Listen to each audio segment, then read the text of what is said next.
बिस्मिल्लाहिर्रहमानिर्रहीम। नाजरीन, मैं हूं आपका मेज़बान अमाद खार। आप देख रहे हैं मेरा फेसबुक और यूट्यूब चैनल। नाजरीन, आज की इस वीडियो में बात करते हैं बच्ची के हवाले से जिस पर जज की एहलिया की जानिब से तशद्दुद किया गया है। और इस वीडियो में कुछ अहम पहलू हैं जो मैं आपके सामने रखूंगा इस केस के हवाले से। लेकिन उससे पहले एक अहम चीज़ जो मैं आपके साथ शेयर करना चाहता हूं, उस बच्ची के हवाले से सोशल मीडिया पर झूठी और मनगढ़ंत खबरें गर्दिश कर रही हैं कि उस बच्ची को जो है वो बच्ची ज़ख्मों की ताब ना लाते हुए इस दुनिया से जा चुकी है। इस तरह की जो भी खबरें सोशल मीडिया पर गर्दिश कर रही हैं नाज़रीन, वो झूठी और मनगढ़ंत खबरें हैं। जबकि डॉक्टरों के मुताबिक वो बच्ची इस वक्त अस्पताल में ज़ेरे इलाज है और तेज़ी से सेहत याब हो रही है। अब बात करते हैं कि इस केस में कुछ अहम जो पहलू हैं उसके हवाले से। तो सबसे अहम जो पहलू वो ये कि इस केस में कौन कौन सी दिफात शामिल की गई हैं, उसके बाद ये कि बच्ची की कंडीशन कैसी है। तीसरे नंबर पर जिस पर हम डिस्कस करेंगे वो ये कि पुलिस जो है वो किन पहलुओं को मद्देनज़र रखते हुए इस केस की तहकीकात करेगी या इस केस की तहकीकात कर रही है। और चौथे नंबर पर ये कि जज की एहलिया ने लाहौर हाई कोर्ट से ज़मानत, हिफाजती ज़मानत ली हुई है। तो नाजरीन, सबसे पहले इसी हिफाजती ज़मानत के हवाले से बात कर लेते हैं कि पाकिस्तान का कानून हर शहरी को ये हक देता है, हर मुलजिम को ये हक देता है कि वो हिफाजती ज़मानत कबल अज़ वक्त गिरफ्तारी जो ज़मानत होती है वो ले सकता है। इसी तरीके से जज की एहलिया ने भी वो ज़मानत लाहौर हाई कोर्ट से ली हुई है। और अब इसके लिए ये ज़रूरी नहीं है कि आप जिस सूबे में वो वक़ूआ पेश आया है उसी सूबे की आप हाई कोर्ट से ज़मानत लें, बल्कि आप किसी भी पाकिस्तान के किसी भी सूबे में आप मौजूद हैं तो वहाँ से मुतलका हाई कोर्ट से जो है आप हिफाजती ज़मानत ले सकते हैं। इसी तरीके से जज की एहलिया ने लाहौर हाई कोर्ट से हिफाजती ज़मानत ली हुई है।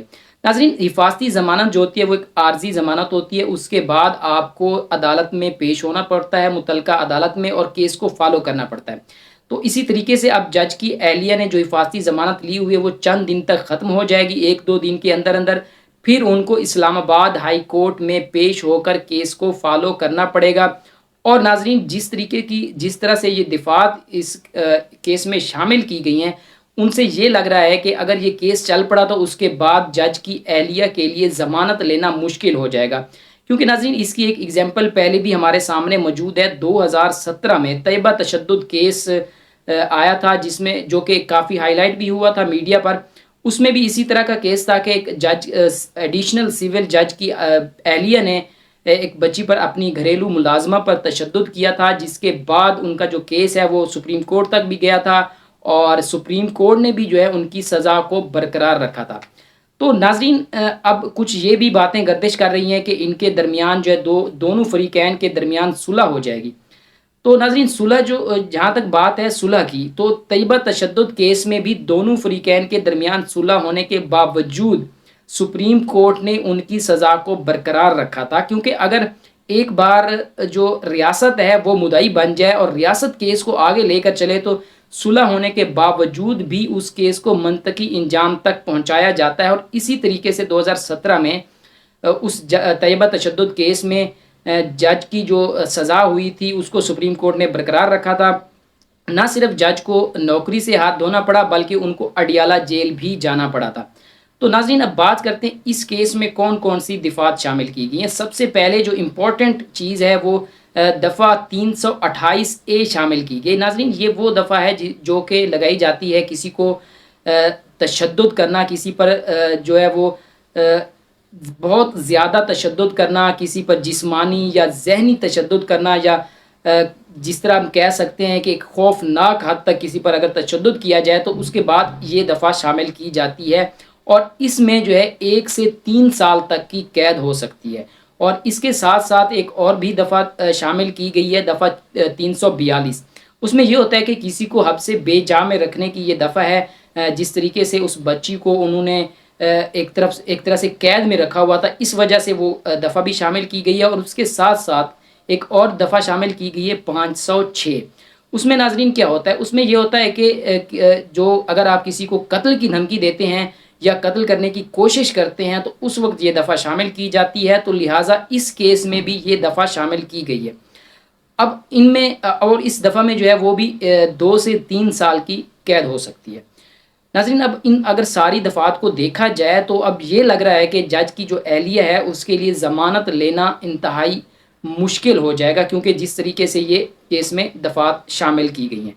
تو ناظرین اب بات کرتے ہیں اس کی جو بچی کی کنڈیشن ہے اس کے حوالے سے۔ تو ڈاکٹروں کے مطابق اب بچی جو ہے وہ صحت یاب ہو رہی ہے اس کے، لیکن یہ ہے کہ جب بچی کو ہسپتال میں منتقل کیا گیا تھا تو اس وقت اس کی جو حالت تھی وہ انتہائی تشویشناک تھی، اور کچھ خوفناک چیزیں بھی ڈاکٹروں کی جانب سے یہ بتائی گئی ہیں کہ اس وقت یہ لگ رہا تھا کہ بچی کا بچنا مشکل ہوگا، اور ساتھ ساتھ کیونکہ اس کے جسم پر 15 تشدد کے نشانات ہیں، جس طریقے سے اس پر وحشانہ تشدد کیا گیا ہے، اور ڈاکٹروں کی جانب سے یہ بھی بتایا گیا کہ بچی کی صورتحال سے یہ لگ رہا تھا کہ بچی کو نہانے کی بھی سہولت میسر نہیں تھی، اس طریقے سے جو ہے وہ بچی پر ظلم کیا گیا ہے۔ ناظرین یہ کوئی پہلا واقعہ نہیں ہے، پاکستان میں پہلے بھی اس طرح کے مظالم چھوٹے بچوں پر اس طرح کے مظالم ڈھائے گئے ہیں، لیکن اس کے باوجود یہ رکنے کا نام نہیں لے رہے، سزا ہونے کے باوجود بھی یہ مظالم رکنے کا نام نہیں لے رہے، بار بار اس طرح کے جو اقدامات ہیں وہ دہرائے جا رہے ہیں۔ اب اگر بات کریں بچی کی فیملی کے حوالے سے تو بچی کی فیملی میں 10 بہن بھائی ہیں، یہ جو بچی ہے، اور ان کا جو والد ہے وہ سبزی منڈی میں، سرگودا کی سبزی منڈی میں مزدوری کرتا ہے، اور اس کی جو والدہ ہے وہ بھی گھریلو ملازمہ کے طور پر کام کرتی ہے۔ تو ناظرین اب آخر میں یہ دیکھنا ہے کہ کیا اس میں سزا کا حقدار کون ہے۔ میرے خیال میں ناظرین 3 لوگ جو ہیں اس میں سزا کے حقدار ہیں۔ صرف وہ لوگ سزا کے حقدار نہیں ہیں جنہوں نے بچی پر تشدد کیا، وہ تو آبویسلی سزا کے حقدار ہیں، اور سب سے پہلے حقدار وہی ہیں سزا کے جنہوں نے بچی پر تشدد کیا۔ لیکن ناظرین اس کے ساتھ ساتھ جو ہے جن لوگوں نے بچی کو کام کرنے پر مجبور کیا، جن لوگوں نے بچی کو سرگودا سے اسلام آباد بھیجا، وہ لوگ بھی ناظرین اس کیس میں جو ہے وہ سزا کے مستحق ہیں۔ جب تک ایسے لوگوں کو سزا نہیں دی جائے گی تب تک ناظرین یہ اس طرح کے کیسز روز روز ہمارے سامنے آتے رہیں گے۔